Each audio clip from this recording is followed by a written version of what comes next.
স্বামী ঘরে আসছে, আম্মা যান এক গ্লাস পানি যদি স্বামীকে দেন আর ঘামটা যদি কাপড়ের আঁচল দিয়া মুছায়া দেন, স্বর্ণ দান করার সওয়াব আল্লাহ দান করবেন। আতিনা ফি দারে দুনিয়া না হাসান, আতিনা ফি দারে উকবা না হাসান, ইয়া গিয়াসাল মুস্তাগীসিন ইহদিনা লিফতিখারা বিল উলুমে ওয়াল গিনা। স্বামী তো এই বয়ান শুনে খুব খুশি না, যে আজকে আমার ম্যাডাম যদি শুনে তাই তো আমারে পানি দিবে না। পানির আগে তোমার কাজ আছে কি, কয় জোরে সালাম। তুমি বউরে সালাম দিছো নি? রহমতের নবী তো নিজে বাজার কইরা গাট্টি হাতে নিয়ে বাসায় যায়। সাহাবী বলেন, নবী আপনি তো দুজাহানের সরদার, আপনি কেন সংসারের বাজার হাতে নিয়ে যাবেন, আমারে দেন। নবী কয়, সাবধান, আমি যেই আল্লাহর আদর্শ নিয়া আমি যে আদর্শ মানুষের দেখাইতেছি, আমার হক আমার বাজার বাসায় নেওয়া তোমার হক না, আমার হক আমাকে আদায় করার সুযোগ দাও, বাধা দিও না।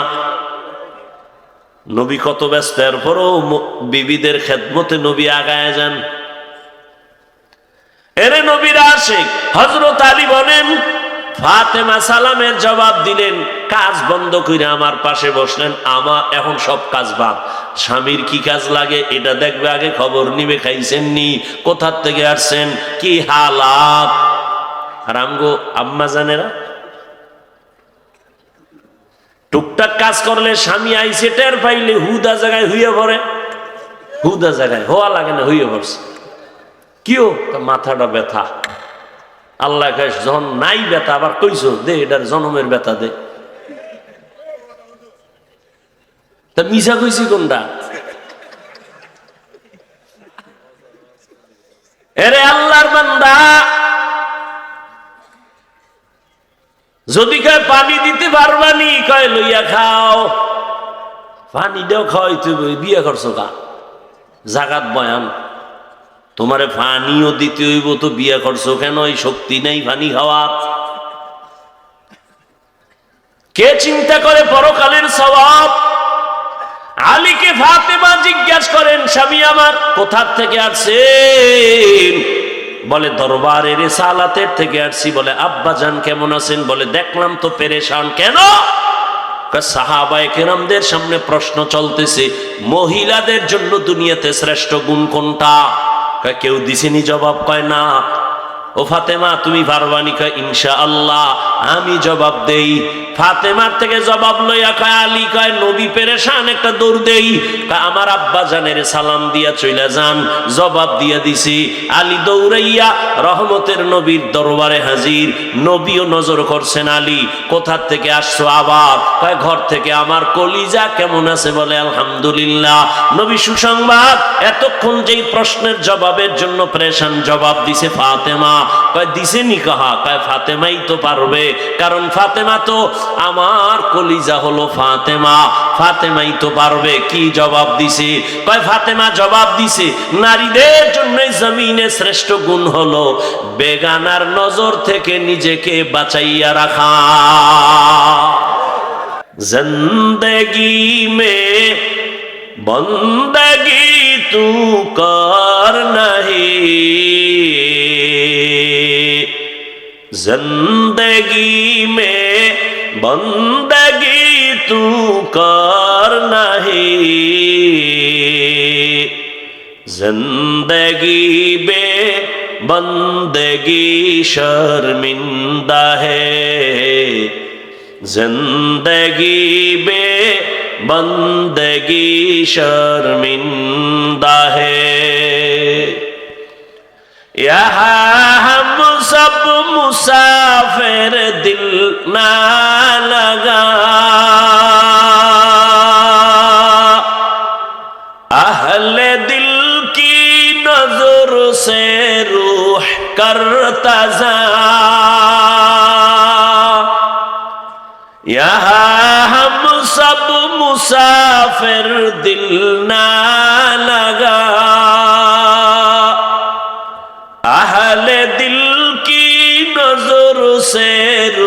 करता जा। शाह दौलत सब फकीर घर नेक ने है, शाह दौलत सब फकीर घर नेक ने है। जिंदगी में बंदगी तू कर नहीं, जिंदगी में बंदगी तू कर नहीं, जिंदगी बे बंदगी शर्मिंदा है, जिंदगी बे बंदगी शर्मिंदा है। जिंदगी में बंदगी कुन बंदगी, बंदगी बे जिंदगी शर्मिंदगी। বয়ান তো সবাই জানেন, আমলের এত দুর্বলতা কেন? কয় শিয়ালের রাতে মুরগি, কারাতে শিয়ালের রাতে মুরগি দিয়া কয় 3 দিন আমানত। শিয়াল পণ্ডিত কয় দোয়াও চাই মাফও চাই, জিন্দা কেন মরাও ভাইতা না। ভালো করে বুঝো হে গাজীপুরের মুমিন, মুসলমানের ঈমান যদি একটু তোমার সিনায় থাকে, ঈমানের তাগিদে আরেকবার সতেজ হও, আরেকবার হুঙ্কার দাও। কোন দল, কোন নেতা, কোন নেত্রী না, মুসলমান জীবন একবার না বারবার দিবে মানবতার জন্য জালেমের বিরুদ্ধে।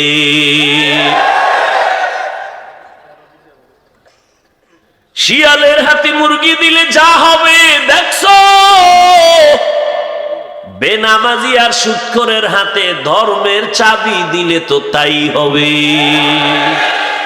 हकीकत से तू दुनिया बेखबर है, दुनिया की नुमाइश पर नजर है। ওয়াজের ভ্যান্ডেল কোরআনের বয়ান করবে কারা? জোরে কোন? সুদখোর কেন এটার সভাপতি? শিয়ালের হাতে মুরগি, কথা কয় না। মসজিদের মেম্বারে দাঁড়ায় নৌকায় ভোট দাও, ধানে ভোট দাও, এই সেই ভোট দাও, ইমাম কথা কইলেই চাকরি নাই। ইমাম থাকবে নিরপেক্ষ, যুবকরা আবার আওয়াজ দাও। ইমাম যদি নিরপেক্ষ থাকতে হয়, কমিটির দায়িত্বে প্রত্যেকটা সদস্য নিরপেক্ষ থাকতে হবে। আর কমিটির দায়িত্বশীল যদি পচা রাজনীতি করে, ইমাম সাহেব মাইক লইয়া কোরআনের রাজনীতি করবে। বুঝনি? সবই বুঝে, মানে না কেন? মানলে তো চুরি করা যাবে না। হুজুরিগো কথা সবই বুঝি, মানলে তো আর দুর্নীতি করা যাবে না, মানলে তো আর মদের বোতল পাওয়া যাবে না। আল্লাহ হেদায়েত দান করুন।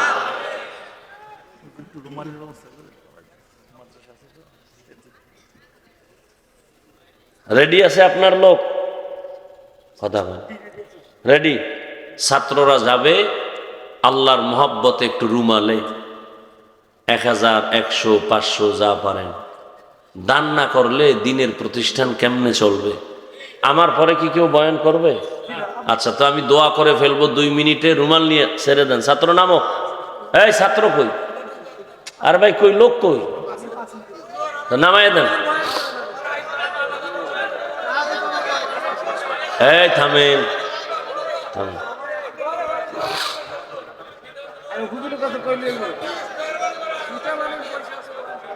আপনারা এরকম কথা কইলে তো আর হবে না। থামেন, আমি যে অর্ডার দিছি না মানেন। আপনাদের কথায় আলেম চলবে না, আলেমের কথায় আপনারা চলবেন। এতক্ষণ কি বয়ান শুনলেন? বসেন সবাই, আপনাদের লোক নামায় দেন।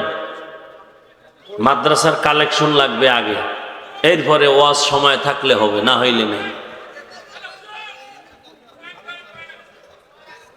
লোক নামান।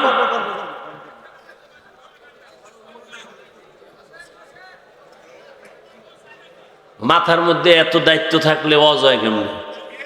মাদ্রাসার কালেকশনও প্রয়োজন।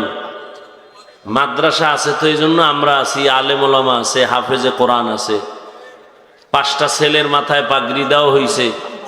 আপনাদের অবদান। ছাত্র কই আপনাদের? কেন আমাকে এই ঝামেলাগুলো দেন? 5 মিনিট লাগে না, আপনার এই খবর নেই। একটা লোক এখন পর্যন্ত নামতে পারে না, অর্ডার একটা দিয়ে দিছে।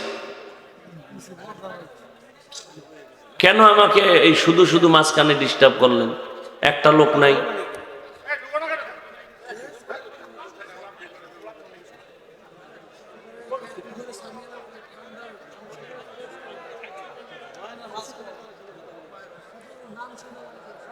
আল্লাহ,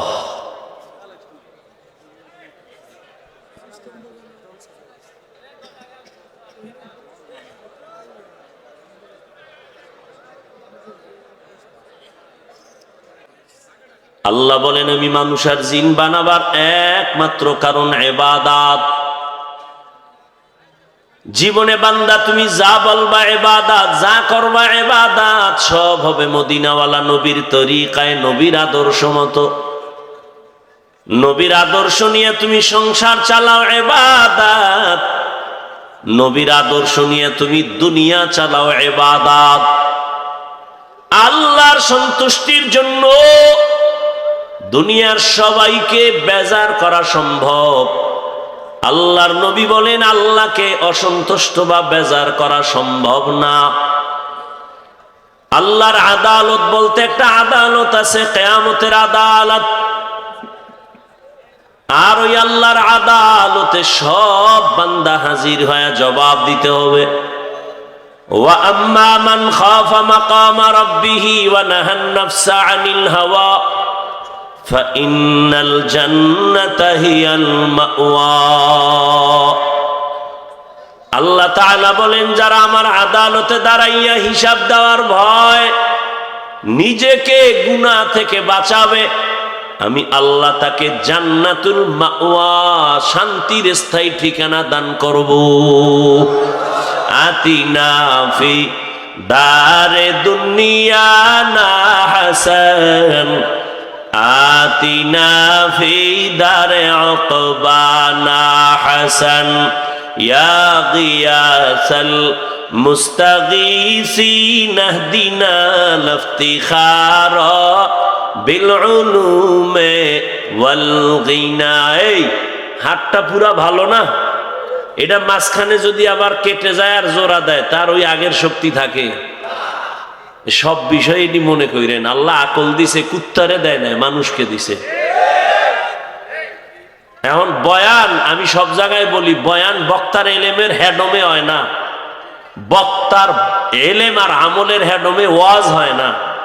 আল্লাহ বয়ান বের করে দেয় শ্রোতাদের অন্তরের মোহাব্বত আর আকর্ষণের উপর। এটা মাঝখানে জোড়া লাগলে আর উড়ান যায় না, ধাক্কাইলো আর উড়ে না। আর আমার এই বদভ্যাস, কেউ উঠলে আর আমার বয়ান হয় না। আমি মনে করি ওই লোকটা আমার বয়ান পছন্দ করে না, এই জন্য আমিও ছাইরে দিয়ে চলে যাই। হেদায়েতের মালিক তো আমি, কেন রসুলও না। এ দুনিয়ার সব জাহান্নামে গেলে আমাদের কি? আমাকে দায়িত্ব বলা, কাউকে আঘাত করা না, আক্রমণ করা না, বুঝাইয়া বলা ভাই নামাজ পড়লেই লাভ, রোজা রাখলেই লাভ, এটা বুঝানোর দায়িত্ব আমাদের। কাউকে বাই ফোর্স অর্ডার দেওয়ার কোনো অনুমতি নেই। লা ইকরাহা ফিদ্দিন, ধর্ম নিয়ে কানে ধইরা কিছু স্বীকার করানো ইসলামে অনুমতি নেই। আপনার ভাল লাগে না, তা আমার আর ভাল লাগবে কেমনি? আপনার জরুরত আছে, আপনার থেকে তো আমার জরুরত আরো বেশি। তা আপনি যদি জানতো আমিও যাই। এখানে কয়টা কথা হবে, কয় মিনিট বয়ান হবে, সব রব্বে কারীমের থেকে বাজেট আছে। অতএব চাইলেও বেশি পারা যাবে না, কমও হবে না। বান্দা চাইলে কিছুই হবে না, আল্লাহ চাইলে সব হবে। এটা আমার সব বয়ানের একটা কথা, স্লোগান, যে বান্দা চাইলে কিছুই হয় না, আল্লাহ চাইলে সব হয়। তো আমগো দোষ দিয়েই যেন মরতে পারেন। তারপর আপনারা দুধের দোয়া থাকেন, মাইক লাগাই আমগো বিরুদ্ধে। ওই কবে বলে জামালপুরে একটা কেডা এই মাসে একটা ডেট নিছে, কোন বদমাস ফেসবুকে দিছে একজনে, আমি তো ফেসবুক চালাই না, একজনে কইল যে হাফিজুর রহমান এই ফেসবুকের আবার দলিল বানাইয়া আর এক বক্তা এটার একটা ইস্যু বানাইয়া বক্তব্য দিস। এটি কত মাথার মোটা যে একটা ফেসবুকের কথা শুনেই ফট করিয়া দলিল বানাই দিস। ওই যে বগুড়া একটা সন্তান মাকে মারছে, টিভি চ্যানেল পর্যন্ত কইছে আনকা বুয়া। কোন তো কোন দেশে আছে? হ্যাঁ, তো ফেসবুক তো ট্রিপল ভুয়া, যেটি চালায় এটিও ভুয়া। এহেনের খবর কি? হাফিজুর রহমান 10 মাস আগে 70,000 টাকা কন্ট্যাক্ট কইরা 30,000 অগ্রিম দিছি, এখন বলে মাহফিলে আসবে না। এই মাসের কয় তারিখ যেন, চিন্তা করেন। অথচ আমি যদি এই 2 নাম্বারই করতাম তাহলে এত তুফানের মধ্যে আমি আরো আগে মরতাম। যেই তুফান আমার বিরুদ্ধে বাংলাদেশে চলে, কোন বক্তার বিরুদ্ধে এত তুফান চলে না। এখনো ইখলাসের উপরে আছি, সততার উপরে আছি, আলহামদুলিল্লাহ। বহু মামলা মাথার উপরে, পিরোজপুরের এহসান নিয়া বহু ধাক্কাইছে আল্লাহর পাকের আশেকরা। আল্লাহর কাছে চোখের পানি ছাড়া আর কোনো পুঁজি নাই আমার। এখনো সম্মানের সাথে আছি। তবে আপনাকে যাগো মনের জাল মিটে না আমগো গালি না দিলে, আপনারা আমগো দোষ দিয়েই মইরেন। দেখা হবে কিয়ামতের দিন পুলসিরাতের গোড়া, ইনশাআল্লাহ। আল্লাহ হেদায়েত দান করুন। রুচি না থাকলে বিরিয়ানি দিলেও কয় ভাই ভাল লাগে না, ঠিক না? প্রত্যেকটা জিনিসের একটা রুচি আছে। বয়ান করার মতো একটা দিলের খুশি আছে, আনন্দ আছে না? একটা বয়ান উঠতে, ওই যে বললাম কত জায়গায় বয়ানে বইয়া খুঁজি, বয়ান পাই না। আর কত জায়গায় বয়ান করে দেখি 1.5 ঘন্টা গেছে, টেরই ভাই না। সবে আল্লাহর কুদরত। কারণ আপনি চাইলে তো পাবেন না, আপনি আমার ধাক্কাইলে তো হবে না। মাঝখানে জোড়া লাগিয়ে গেছে। মাঝখানে কি লাগছে? জোড়া লাগে। এখন আর কাজ হবে না। ওই আপনি ধাক্কাইলে আমি কদ্দূর ধাক্কা মেয়ে দুটি, কিন্তু লাভ নাই, আসল কাম হয়ে গেছে। আল্লাহ আল্লাহ ইবাদতের জন্য পাঠাইছেন। ফলাফলটা শুনেন যে ইবাদত মানে আমরা বুঝি তাসবিহ পড়া, জিকির করা, মসজিদে থাকা, নামাজের জায়নামাজে থাকা। এই ধারণাটা ভুল। মানুষের জীবনে যা করবেন, যা বলবেন সব ইবাদত। হাসেন, সেটাও ইবাদত। হাসি দিলেও কি? এই যুবকরা হাসলেও কি? ভোর রাত্রে মোবাইলে। তা তোরা তো মাল লাগে আসো না, আসো তো ভোর রাত্রে সিফা গল্লিতে বইয়া, ওইটা ইবাদত।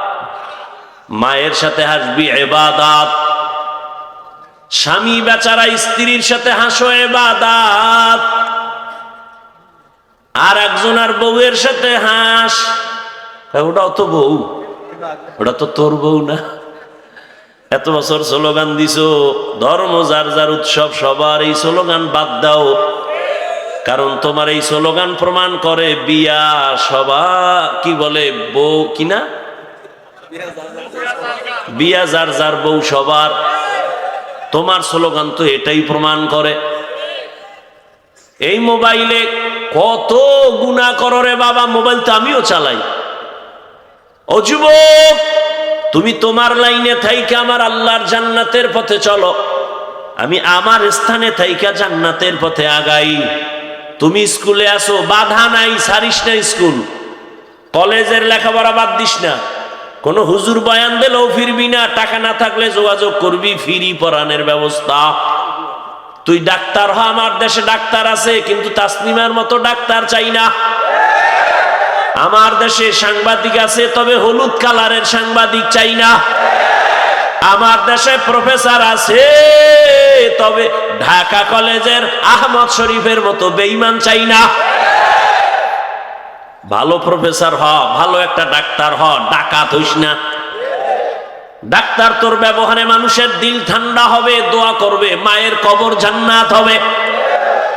রুগী দেখবি সিরিয়ালে, আবার নামাজের আজান হয়ে গেছে, রুগীরা নামাজে যাও, আমিও নামাজে যাই। তাহলে তুমি ডাক্তার হইয়াও জান্নাতি, ইঞ্জিনিয়ার হইয়াও জান্নাতি, প্রফেসর হইয়াও জান্নাতি। অনেকে মনে করে হুজুর না হইলে গেছি। অযুব, মাকে সালাম দিও। যারে দেওয়া লাগে দেয় না, যারে দেওয়া নিষেধ বারবার সালাম সালাম সালাম। যারে দেওয়া জায়েজ নেই হেরে সালাম দেয়। আর যারে সালাম দিলে বরকত, আম্মাকে দাও আব্বাকে দাও। সালাম দিলে বরকত, ঘরে ঢুকলে জোরে সালাম দাও। যেই ঘরে ঢুকবে ডান পা দিয়া ঢুকো, জোরে একটা সালাম দাও। ঘরে ঢুকতে গিয়া বলবে কেউ না থাকলে জিন আছে ফেরেশতা আছে, ওরা শুনে। আর স্পষ্ট কথা, সালামের বরকতে ঘরের মধ্যে যদি কোনো দূষিত কোনো প্রাণী থাকে, জিন ভূত সব পালায় যাবে। সালামের এত বরকত। কিন্তু এটা বেগানারে দিলে কিন্তু উল্টা বরকত শুরু হইব। বেগানারে দেওয়া যাবে না, জায়েজ নাই বেগানাকে সালাম দেওয়া। যাকে বিয়া করতে পারবা তাকে বিয়ার আগে সালাম দেওয়া জায়েজ নাই, ইসলাম সমর্থন করে না। সালামে মোহাব্বত বাড়ে, আন্দাজি দিয়া মোহাব্বত বাড়ায় কই যাবা? আল্লাহ হেদায়াত দান করুন। উল্টা পাল্টা সালাম দিও না। স্বামী স্ত্রীকে সালাম দিবেন, দিবেননি? একটা বিয়ে কইরাও বিপদে পড়ছে। ঘরে ঢুকবেন সালাম, রুমের ভেতরে ঢুকবেন সালাম। নবী বসে আছেন মসজিদে নববী। কোথা থেকে যেন খুব তাড়াহুড়া করে হযরত আলী আসছেন। মসজিদে ঢুইকা তাকায় দেখেন রসুলের সামনে অনেক সাহাবায়ে কেরাম বসা। একটা প্রশ্ন চলতেছে, জবাব দেয় না কেউ। প্রশ্ন কি? এই জমিনে নারীদের জন্য শ্রেষ্ঠ গুণ কি? কেউ জবাব দিতে পারে না। হযরত আলী বলেন আমি চুপ হয়ে বসে আছি। হঠাৎ নবীজিও চুপ, কেউ জবাব দেন না। আমার অন্তরে একটা আওয়াজ, আমি একটু বাড়ির মধ্যে যাইয়া আমার অন্তর বলে রসুলের কলিজা তো ঘরে আছে। কে? ফাতেমারে জিগাইলে তো পারবে, রসুলের তো কলিজা। হযরত আলী বলেন আমি দৌড় বাড়ির সামনে গিয়া জোরে সালাম দিলাম, আসসালামু আলাইকুম ইয়া আহলাল বাইত। সালামও দিতে পারি না, BA pass, IA pass, MA pass সব পারে, আসসালামু আলাইকুম এই দুইটা শব্দ পারে না। সালাম দেয় সামাইকুম, মানে তোর উপরে ঠাডা ভরুক। হে আবার ঘুরায় খায় আলাইকুম, তোর উপরে আগে ভরুক। আহা, সালাম দেয় সাইকুম সাইকুম। সি সি সি, লজ্জা শরম নাই যে বিএ পাস করলাম, আইএ পাস করলাম, এমএ পাস করলাম, আসসালামু আলাইকুম এই দুইটা শব্দ এটা শুদ্ধ করে পারে না। আর এক বেঈমানের ঘরের বেঈমান ঢাকায় বইয়ে কইতেছে শুদ্ধ সালাম দেওয়া জঙ্গির পরিচয়। আল্লাহ হেদায়াত দান করেন। হযরত আলী বাড়ির দরজায় গিয়া সালাম দিলেন, আসসালামু আলাইকুম ইয়া আহলাল বাইত। ঘরের মধ্যে কে? কে? ফাতেমা রাদিয়াল্লাহু আনহা। কেমন রাসূলের কলিজা! ও পর্দার আড়ালের আম্মা জান ফাতেমা রাদিয়াল্লাহু তাআলা আনহা রাসূলের কলিজা। চার কন্যার কনিষ্ঠ ছোট কন্যা। নবী বলেন ফাতেমা আমার কলিজা। কিন্তু ওই কলিজা ফাতেমা একদিন নবী দেখে ফাতেমার মন বেজার। কি? নবী কোথার থেকে আসলে আগে ফাতেমার ঘরে ঢুকতেন। কোথাও যাওয়ার বেলায় সর্বশেষ ফাতেমার সাথে মোলাকাত দিয়া যাইতেন। নবী কয় ফাতেমা বেজার কেন? কয় আলীর সাথে তর্ক লাগছে। কয় নাউযুবিল্লাহ। ওরে নবী কয় যদি আল্লাহকে ছাড়া অন্য কাউকে সেজদা করা হালাল হইতো, আমি নবী আল্লাহর অর্ডার দিয়া বলতাম ও মহিলারা স্বামীরে সেজদা দাও। যেহেতু আল্লাহ ছাড়া কাউকে সেজদা দেওয়া হালাল না, এই ফাতেমা, আল্লাহর কাছে পানাহ, এই অবস্থায় যদি তুই মরে যাও রে ফাতেমা, আমি মোহাম্মদ তোর জানাজায় আসব না। তাড়াতাড়ি আলীর মন খুশি কর। স্বামীর মনে কষ্ট দিয়ে মরবি, জান্নাতের দরজা খুলবে না। হযরত আলী বলেন, ফাতেমা তো আমার এমন স্ত্রী, ঘরের মধ্যে নিজে চাক্কি ঘুরাইয়া ঘুরাইয়া আটা বের করে কাম করে, আর আমগো ঘরের ম্যাডামরা, আম্মা জানেরা, চৌধুরী বংশের মাইয়া আগুনের কাছে যেতে পারবে না, পাক করতে পারবে না, চেহারাটা ঝলসে যাবে। কে খাওয়াইবে আমার ভদ্রলোক বাড়িওয়ালারে 2 মুঠো ভাত? কয় কাজের মাইয়া। কাজের লোকের পাক খাও, ওর ভিতরে পবিত্রতার খবর নাই, ওর পাক খাও হাতের, এটা কপাল। আবার চৌধুরী বংশের মাইয়ারটাও মাঝে মাঝে খাইতে পারতো, যদি আবার হৌর বাড়ির থেকে পচা পায়খানা যৌতুকের নামে না খাইতো। বিয়ার আগে কয় বিদার যাওয়ার ভিসা দিবিনি। কেন কয় বিয়া কইরা বিদার যামু, তোর বউ দেখবে কে? আমার ছোট ভাই। হ্যাঁ, তুমি দেখো মনে। আল্লাহ হেদায়েত দান করে। কি পরিমাণ আকাম চলে এই জমিনে, আল্লাহ হেদায়েত দান করুন। এর যুবক, রহমতের নবী বলছেন, ও নারীরা, মরণের যেই পরিমাণ ভয় পাও, স্বামীর ভাইকেও ওই পরিমাণ ভয় করিও। আহা, ঘটনা বলার সময় আমার নাই রে যুবক বাবা। হযরত আলী বলেন, ফাতেমা কাজ করা ঘরের মধ্যে কাজ ছাড়া থাকে না।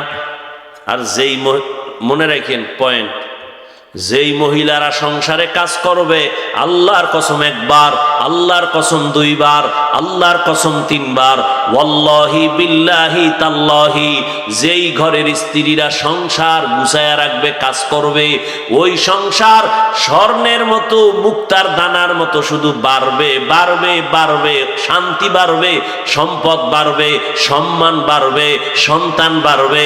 কোনোদিন ওই দাম্পত্য জীবনে আর অশান্তি আসবে না। ওই যে প্রবাদ আছে, সংসার ধন্য হয় রমণীর গুণে। রমণী মানি ঘরের কাজ করে, অন্যের কাজ করা খাওয়া খায় না, পছন্দ লাগে না, নিজেরটা নিজে কইরা তৃপ্তি পায়। অন্য লোক দিয়ে কাজ করাইলে তো মন মতো করে না, তৃপ্তিও হয় না। ফাতেমা ঘরের কাজ নিজে করে। আমি যখন সালাম দিলাম, ভেতর থেকে ছোট আওয়াজে আসছে, ওয়া আলাইকুমুস সালাম।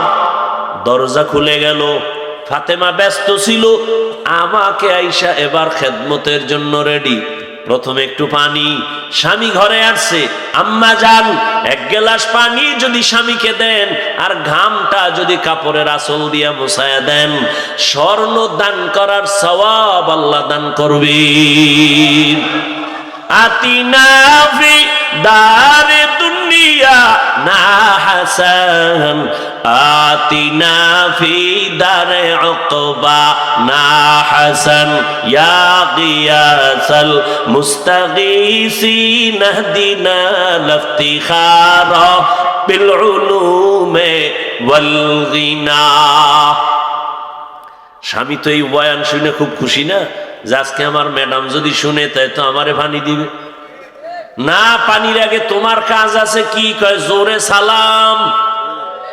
তুমি বউরে সালাম দিছো নি? রহমতের নবী তো নিজে বাজার কইরা গাট্টি হাতে নিয়ে বাসায় যায়। সাহাবী বলেন, নবী আপনি তো দুজাহানের সরদার, আপনি কেন সংসারের বাজার হাতে নিয়ে যাবেন? আমারে দেন। নবী কয়, সাবধান, আমি যেই আল্লাহর আদর্শ নিয়া, আমি যে আদর্শ মানুষের দেখাইতেছি, আমার হক আমার বাজার বাসায় নেওয়া তোমার হক না।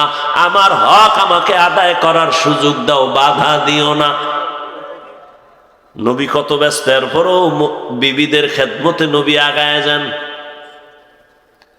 এরে নবীর আশিক হযরত আলী বলেন, ফাতেমা সালামের জবাব দিলেন, কাজ বন্ধ করে আমার পাশে বসলেন। আমার এখন সব কাজ বাদ, স্বামীর কি কাজ লাগে এটা দেখবে, আগে খবর নিবে খাইছেন নি, কোথার থেকে আসছেন, কি হালাত। আর আমগো আম্মা জানেরা টুকটাক কাজ করলে স্বামী আইসে টের পাইলে হুদা জায়গায় হইয়া পড়ে, হুদা জায়গায় হওয়া লাগে না, হইয়া পড়ছে। কিও মাথাটা ব্যথা, আল্লাহ কয় যখন নাই ব্যথা আবার কইছো দে এটার জনমের ব্যথা দে। তা মিশা কইছি কোনটা? এরে আল্লাহর বান্দা, যদি কয় পানি দিতে পারবানি, কয় লইয়া খাও, পানি দেও খাওয়াইতে বিয়ে করছো কা জাগাত বয়ান, তোমারে পানিও দিতে হইব তো বিয়ে করছো কেন? এই শক্তি নেই পানি খাওয়ার। কে চিন্তা করে পরকালের সওয়াব? আলীকে ফাতেমা জিজ্ঞাসা করেন, স্বামী আমার কোথার থেকে আসছেন? বলে দরবারের রিসালাতের থেকে আসছি। বলে আব্বা জান কেমন আছেন? বলে দেখলাম তো পেরেশান। কেন? সাহাবায়ে কেরামদের সামনে প্রশ্ন চলতেছে, মহিলাদের জন্য দুনিয়াতে শ্রেষ্ঠ গুণ কোনটা? কেউ দিছেনি জবাব? কয় না। ও ফাতেমা তুমি পারবানি? কয় ইনশাআল্লাহ। আমি জবাব দেই। ফাতেমার থেকে জবাব লইয়া কয় আলী, কয় নবী পেরেশান, একটা দৌড় দেই। আমার আব্বা জানের সালাম দিয়া চইলা যান। জবাব দিয়া দিছি।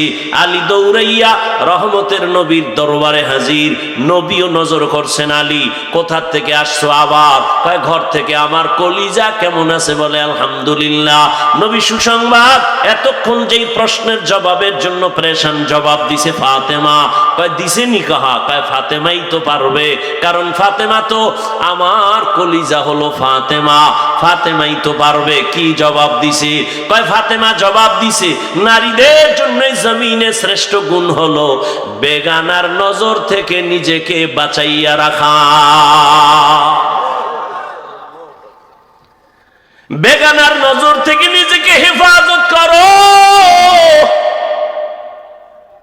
জেনা করলে দুবাইয়ের ক্ষতি, শরীরের ক্ষতি, আল্লাহর গজব নেমে আসে। এই জেনা তো শুধুমাত্র কি একজন দুজন এক জায়গায় থাকা না, চোখের জিনা, কানের জিনা, হাতের জিনা, অঙ্গ প্রত্যঙ্গের জিনা, চোখ দিয়া তাকাইলেও জিনা হয়। এই জিনার কারণে জিনের শরীরেরও ক্ষতি হয়, নারীরও ক্ষতি হয়, পুরুষেরও ক্ষতি হয়। এক সময় যখন তোমার প্রয়োজন হবে তখন তুমি আর যৌবন খুঁজে পাইবা না। এ কারণেই তো বাবা নজরকে হেফাজত করার কথা আল্লাহ কোরআনে বলেছেন। ধর্ষণকে বন্ধ করার জন্য প্রথম শর্ত, দর্শন বন্ধ করো। ধর্ষণকে বন্ধ করার জন্য প্রথম দর্শনকে বন্ধ করো, চোখের চাহনিকে বন্ধ করো, কারণ দর্শনের পরেই হয় ধর্ষণ। আর দর্শনটা শুরু হয় পুরা বডির মধ্যে, ফোকাস হলো চেহারা। কি কি মহিলা গো? কি চেহারা। আর সেই চেহারাটা যদি খুইলা রাখে তো পুরো ফোকাসটাই তো বিলীন হয়ে যাচ্ছে। এজন্য আল্লাহর ইবাদত করুন রে যুবক, ও পর্দার আড়ালের আম্মা জান।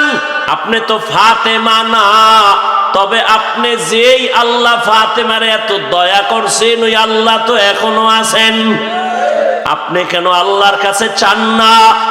ফাতেমার মতো পর্দা করে চলেন, স্বামীর মাল হেফাজত করেন, মোবাইলে সময় নষ্ট করিয়েন না। জীবনে মানুষের বড় সম্পদের নাম সুন্দর চরিত্র।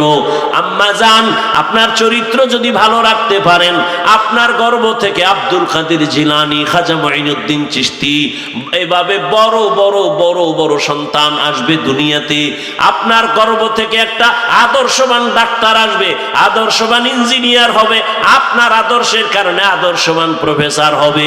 দুনিয়াকে সুন্দরভাবে সাজাবে, গুলশান বানাবে আদর্শ দিয়া।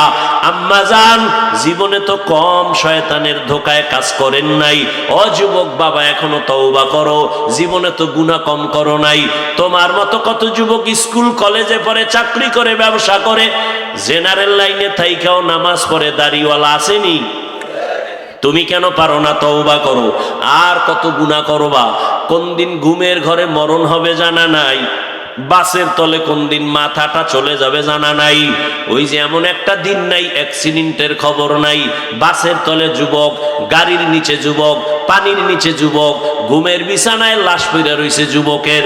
বেশিরভাগ যুবক চলে যাইতেছে, কারণ এরা বেয়াদবিও বেশি করে। মা বাবার দোয়া যেমন বড়, বরদোয়ার অ্যাকশনটাও তেমন বড়। ওস্তাদের দোয়া যেমন বড়, ওস্তাদের মনে কষ্ট দিলে বরদোয়ার অ্যাকশনটাও তেমন বড়। ওলামায়ে কেরামের মর্যাদা যেমন বড়, দোয়া বড়, তাদের কষ্ট দিলে তাদের চোখের পানির বরদোয়ার রিয়াকশনটাও বড়। এজন্য মা বাবার দোয়া নাও, বরদোয়া নিও না। ওস্তাদ শিক্ষকের দোয়া নাও, বরদোয়া নিও না। ওলামায়ে কেরামের দোয়া নাও, বরদোয়া নিও না। আল্লাহ হেদায়েতের মালিক, জানি না কার কপাল খারাপ কারটা ভালো। তোমার আমার মতো যুবক জীবনে মাদ্রাসায় পড়ে নাই, জেনারেল লাইনে থাইকা যদি নামাজ পড়ে দাঁড়িয়ে রাখে, ঢাকা বিশ্ববিদ্যালয়ে পড়ে, তুমি কেন পারবা না? অন্তর তৈরি করে এখনো সময় আছে, তওবা করো। আর মনে মনে আল্লাহকে বলো, হে আল্লাহ, আর নামাজ ছাড়বো না, বেপরদায় চলবো না, দাড়ি কাটবো না, মা বাবাকে কষ্ট দিব না, শিক্ষকের দোয়া নিয়া, ওলামায়ে কেরামের দোয়া নিয়া নবীর তরিকা মেনে চলবো। অন্তরে যদি মুনাফিকি না থাকে, আল্লাহর মুহাব্বত আর নবীর আদর্শ মেনে খাঁটি অন্তরে তওবার নিয়ত থাকে, দুটো হাত আল্লাহকে দেখায় দাও। আয় আল্লাহ, হাতগুলো কবুল করে নেন, তওবা কবুল করে নেন, তওবার উপরে মজবুত হইয়া চলার মতো তৌফিক দান করেন, আমিন। আলহামদুলিল্লাহি রাব্বিল আলামিন, ওয়াসসালাতু ওয়াসসালামু আলা সাইয়্যিদিল আম্বিয়া ওয়াল মুরসালিন ওয়া আলা আলিহি ওয়া আসহাবিহি আজমাইন। ইয়া আরহামার রাহিমিন, ইয়া আরহামার রাহিমিন, ইয়া আরহামার রাহিমিন। রব্বিরহামহুমা কামা রব্বায়ানি সগীরা। ও দয়ার মালিক, গুনার বোঝা নিয়ে আমরা ঠান্ডার ভেতরে বসে আছি। ও আল্লাহ, গুনাহ নিয়ে বাসায় যেতে চাই না। ও আল্লাহ, কত উলামায়ে কেরাম, মুরব্বি, হাজী সাহেব, কত যুবক ছাত্র ভাই, পর্দার আড়ালের মা বোনেরা হাত তুলেছে। মেহেরবানি করে আমরা তওবার নিয়ত করেছি, আর নামাজ ছাড়বো না, আর দাড়ি কাটবো না, আর বেপরদায় চলবো না, মা বাবার সাথে বেয়াদবি করে বরদোয়া নিব না, ওলামায়ে কেরাম শিক্ষক মুরব্বিদের বরদোয়া নিব না, নবীর তরিকা মেনে চলবো।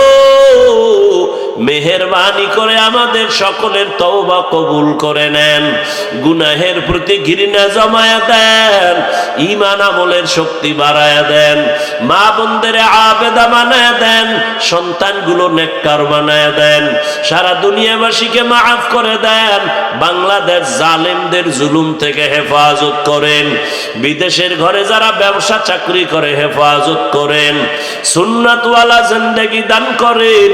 আয় আল্লাহ, আদবওয়ালা বিনয়ী জিন্দেগি দান করেন। আমার কলিজার প্রত্যেকটা যুবকের দিনের খাদেম বানায়া দেন, মোবাইলের গুনাহের থেকে হেফাজত করেন। আমরা যারা হাত তুলেছি, জানি না কার মা নাই, কার যেন বাবা নাই। অনেকে মোনাজাতের পরে বাসায় গিয়ে আব্বু আম্মু বলে ডাকবে, যার মা বাবা নাই তার কলিজাটা সিরিয়া যাবে। ও আল্লাহ, জানি না ময়দানে কারা ইয়াতীম, মা বলে ডাক দিতে পারবে না, বাবা বলে ডাকতে পারবে না। ও আল্লাহ, আজকের এই কোরআনের, হাদিসের, নবীর মুহাব্বতের এই বরকতি মজলিসের দ্বারা সবার কবর জান্নাত বানাবার ব্যবস্থা করে দেন আল্লাহ। যারা বেঁচে আছেন হায়াত বাড়ায় দেন, অসুস্থ যারা সুস্থ করে দেন, মুখালেফের মুআফিক বানায় দেন, জালেমদের জুলুম থেকে হেফাজত করেন, জাহিরি বাতিনি দুশ্মনের মোকাবেলায় বিজয় দান করেন, দীর্ঘ নেক হায়াত দান করেন, সুস্থতার নিয়ামত বাড়ায় দেন, সারা দুনিয়ায় খেদমতের জন্য কবুল করে নেন, চলার পথে হেফাজত করেন। আয় আল্লাহ, ইলম ও হিলম ও হিকমত ও আমলে বরকত বাড়ায় দেন, উলামা তোলাবা উম্মতের অন্তরে ইজ্জত বাড়ায় দেন, নবীজির মুহাব্বতে আমাদের মাফ করে দেন, দ্বীনের খেদমতের জন্য কবুল করে নেন, আমাদের সকলের দোয়া কবুল করে নেন। সাল্লাল্লাহু তাআলা আলা খাইরি খালকিহি মুহাম্মাদ ওয়া আলিহি ওয়া আসহাবিহি আজমাইন বিরহমাতিকা ইয়া আরহামার রাহিমিন।